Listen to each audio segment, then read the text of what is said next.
Hey there, Jeremy coming at you live. For those of you who don't know me and are avid video game collectors, hopefully this video will be a motivational tool for you. For my friends that do know and for my friends that don't know, in my free time, what I'm up to doing, it just became like a hobby recently, and it might be just a phase I'm going through, but just to keep myself busy, I guess, sometimes in my free time. But since May 2010, about 5-6 months ago, I won an insurmountable bet against my two friends, Yin Tran, as you know, for the guys that know him, Stixxs, and Marco Foresto. You'll hear about the bet some day down the road when I write my book, Stixxs Misfortune. But anyways, one of the things that I won, one of the deliverables was a small amount of cash, it was like a couple $100, I think, $200, which I invested, I forget at the reason at the time, into retro video games. It was like a Nintendo 8-bit system with a few games. And since that time, through that initial $200 stimulus fund and through buying and trading on a zero budget, I pretty much built a ridiculous video game collection. And to give you an idea of the depth of my video game collection and to show you that I'm not just pulling your leg, I'll just open one of my cupboards right now. And I have to work on a better filing system, so I apologize if it's a little bit messy.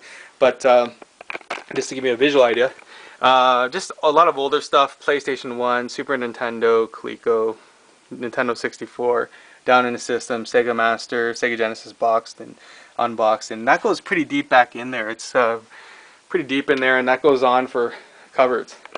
So that's just a portion of my collection. From 0 units to pretty much over 3,000 units in the past 5 months is pretty amazing. And just to give you a more visual, here's my Nintendo 8-bit system, or 8-bit collection, sorry. I have a lot of common games that you guys probably all have, you know, your Contras, etc. and stuff, but I have a lot of rares like Bonks and stuff, and what else is there? Bubble Bath Babes. Pull out a couple here, so again, so you believe me. Here's one, Bomberman 2. Sorry, I'm trying to get in the light there. Flintstones. What's this? Little Samson. I'm not sure if that's anything, but Romance. Let's see, what's this? Lemperor. Just pulling out a bunch here. 150 in 1. I don't know if you can see that well. It just goes on, and into Sega Saturn, and down into your other systems. From what do we got here?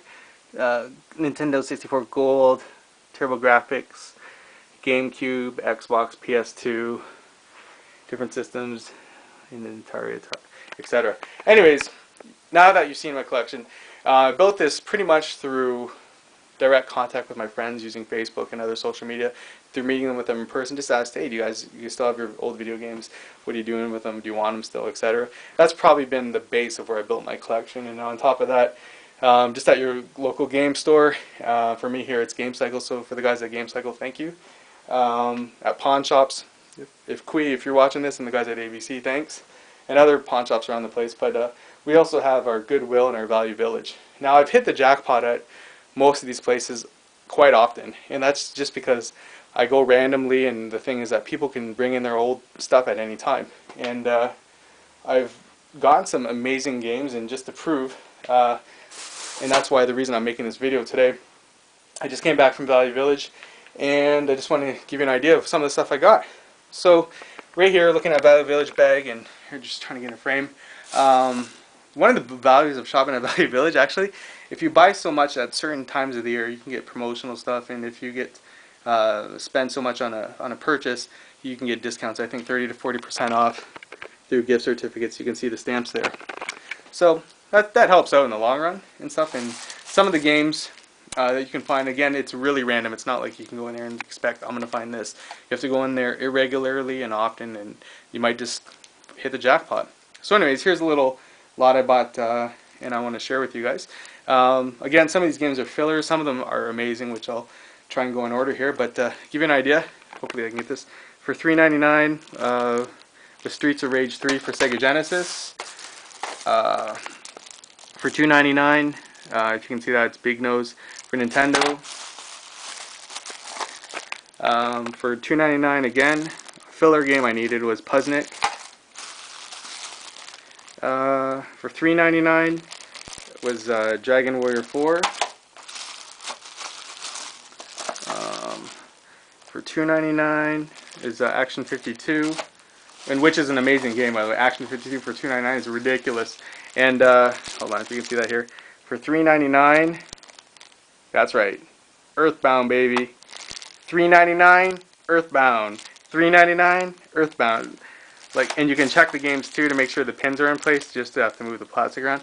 But look at that. That is amazing. Like, finding treasures like that for a ridiculously low price is impossible. And I'm not here to gloat. I'm just pointing this out there for you guys that are avid collectors. That yeah, you can build a ridiculous collection just through you know, having an idea of the market. You know, just staying persistent, keeping up with it, and just going for it. I guarantee you will strike gold. You will find a jackpot at some point. I built my collection pretty much on luck and through friends. For all my friends that have helped me out, thanks a lot. For all the guys at the game stores, etc., thanks a lot. And yeah, all right. Well, we'll talk to you guys soon, and all the best with your video game collecting. And down the road, check back my channel. At some point, I will document how I built the game collection and tell you the story about Stixxs Misfortune. Thanks, and see you soon.